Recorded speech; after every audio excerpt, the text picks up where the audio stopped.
Hello Year 11. If you attended the Google Meet on this lesson, this will be very familiar to you already and you can use this PowerPoint as a form of revision. If not, don't worry, we're going to talk through all of the stages that you need to go through to look at descriptive writing. This is the first of 5 lessons where we will be describing place through figurative and descriptive imagery. So you'll need a copy of this image in front of you so that you can annotate it and make notes, ideas around it. So I'll just give you a few seconds to do that. When you're ready, press play again and we'll go through the process.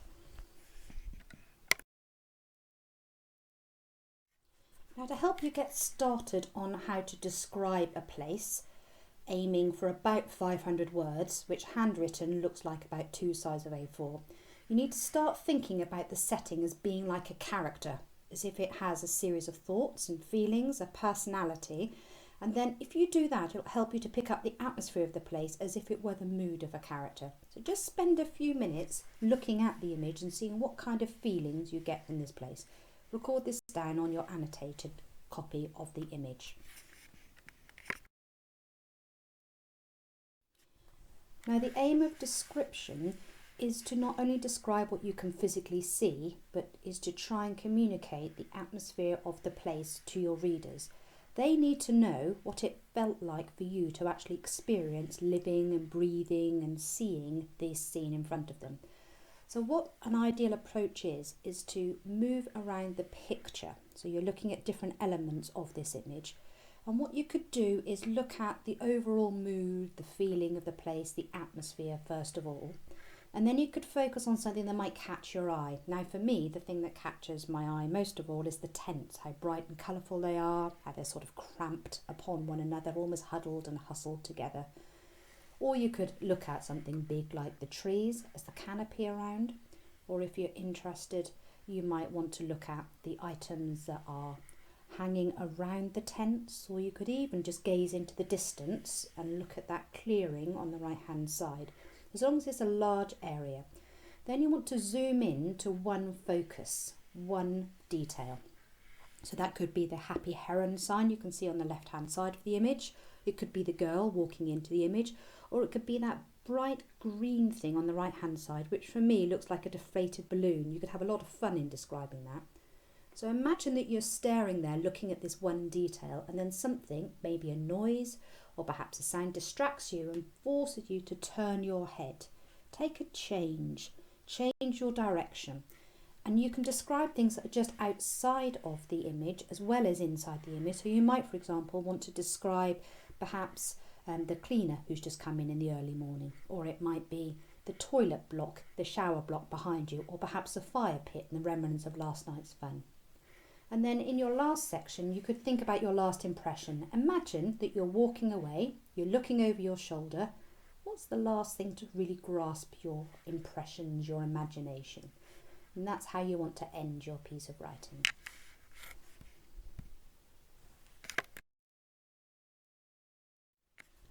So if we just look at that in diagram form, you can see I've taken the image here of sand going through a timer. It's an hourglass that goes wide, then narrow, then wide. So that opening section would be your overall mood or the atmosphere of the place. The big area is still looking with an outside focus at the large aspects around you. Then you zoom into that one detail, something fascinating that just appeals to you, something that you could write a lot about. And then you change that detail to look around to something large again. And then finally, your last impression will be linked to your overall mood. So this gives a nice, neat, clear structure. And each one of those points could form one paragraph of your piece of writing.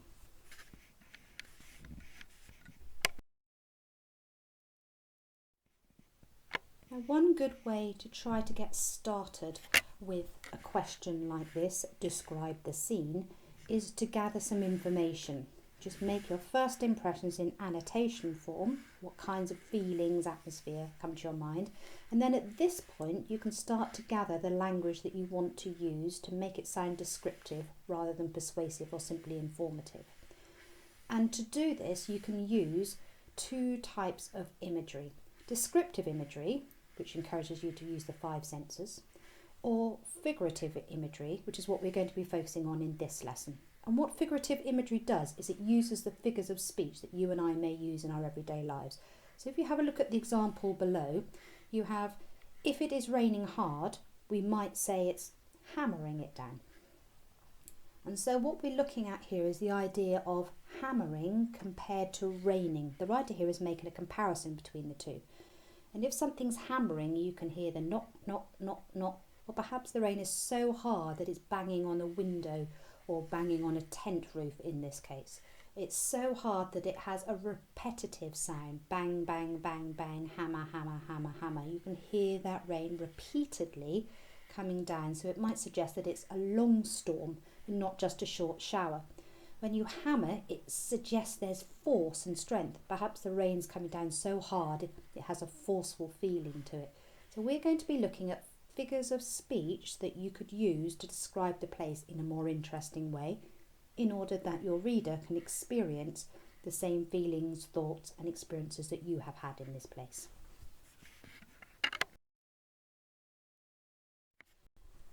There are three main types of figurative language, and they all come into our sample: simile, alliteration, metaphor, personification, listing and emotive vocabulary.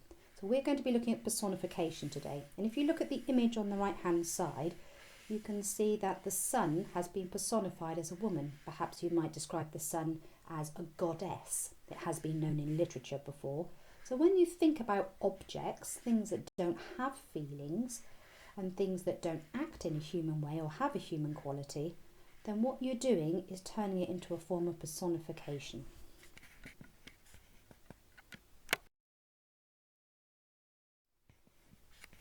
At this stage in the session then, it's helpful to remember the place as if it were a character.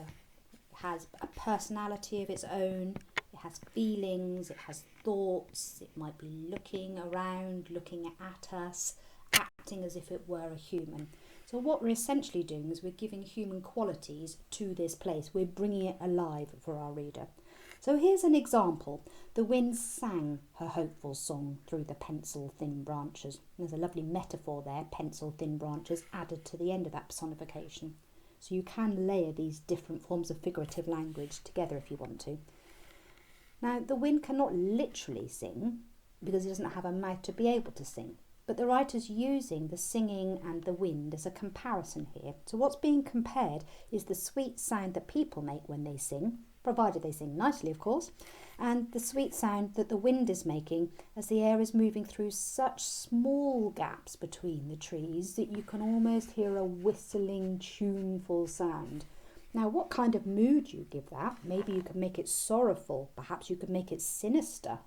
Perhaps you want to emphasize the beauty or the tranquility. That is entirely up to you, and you can then build that personification through the adjectives that you choose.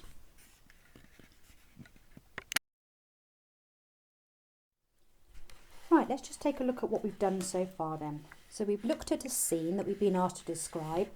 We've made annotations around it in order to empty our heads and show our thinking visually on the page. We've then explored the use of figurative language, and particularly we're looking at personification, which we know means to give human qualities to objects or places that don't have thoughts or feelings for themselves. And what we're going to do at this next stage now is just play around with these half sentences so we can see how the personification actually works. So if you just have a look on the left hand side, you have a series of half statements that we can match up with anything on the right hand side. For example, lightning danced as we walked on them. That doesn't really quite work, does it? So some of them are a bit strange and random, but we could then look at perhaps lightning danced across the sky. So we could choose something that we felt was most relevant for the first and the second half of the sentence. Then once you've done that, you'll find you'll have a list of personification sentences in front of you. And although they're not specifically linked to our scene, you could use some of these in your writing or switch out the nouns and then create your own personification from them. So just pause now, have a chance to play around with this, just see how it works, get a feel for how we're bringing life to objects that normally don't move or think or feel for themselves. As you can see, a lot of this is reduced to the ideas of nature, And when we do our opening paragraph on the theme of nature and the environment and the weather, I think some of these ideas might come in handy for you.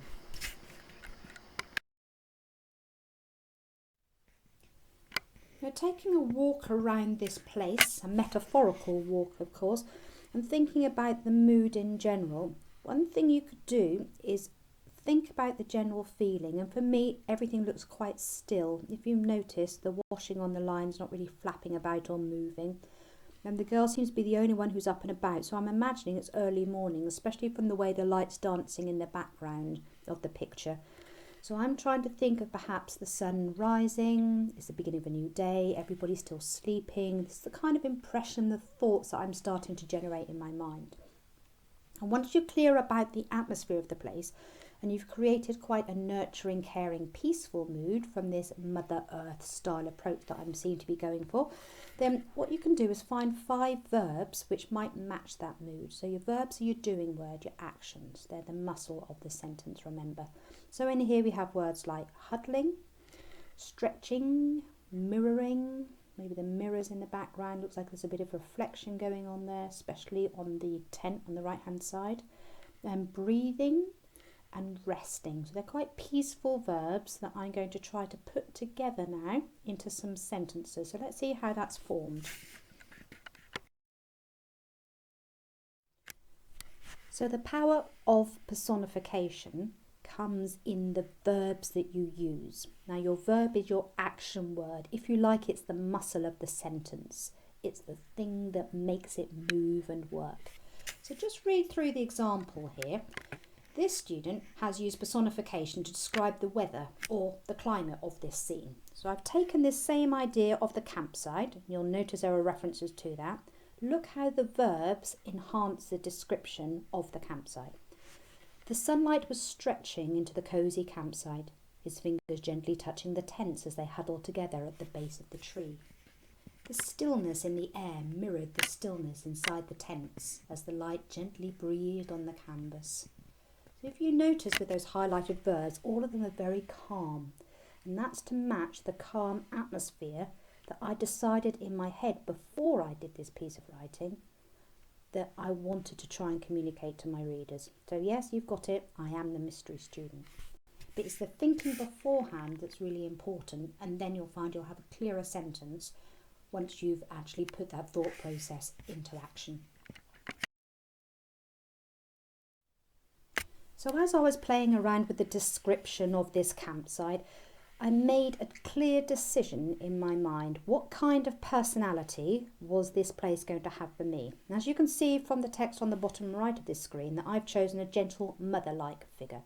So my verbs are stretched and reached and cuddled, breathed and stroked. Can you hear the tranquility in those types of verbs used?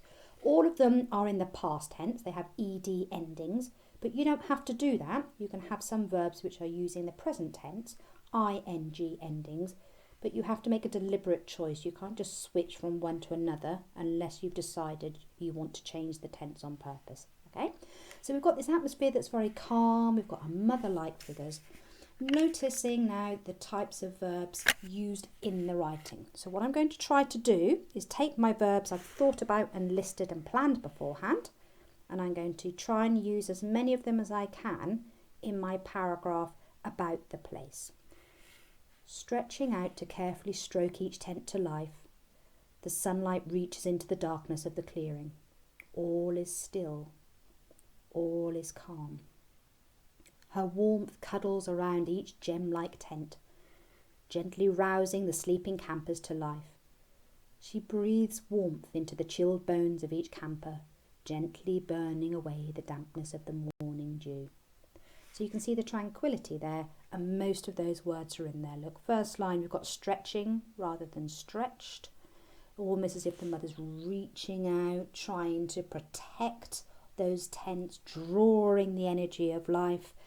That touching, stretching, reaching in the second sentence turns to cuddles, which is much more nurturing and relaxing, comforting to the people in the tents. And then the breathing, she breathes warmth, slows down the action, makes it very calm, that links with that adverb gently in the last section, gently burning away the dampness of the morning dew. So you're going to have a go at this yourself now.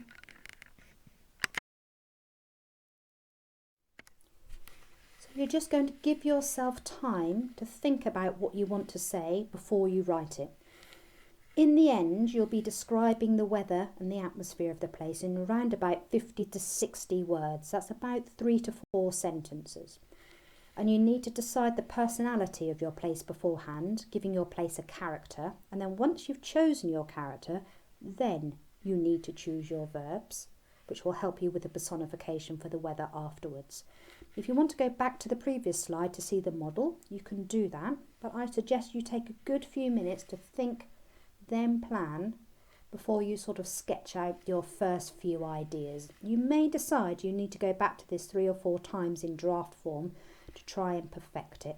So this is not a timed assessment. This is you just trying to get to grips with the skills of using verbs and converting them into personification.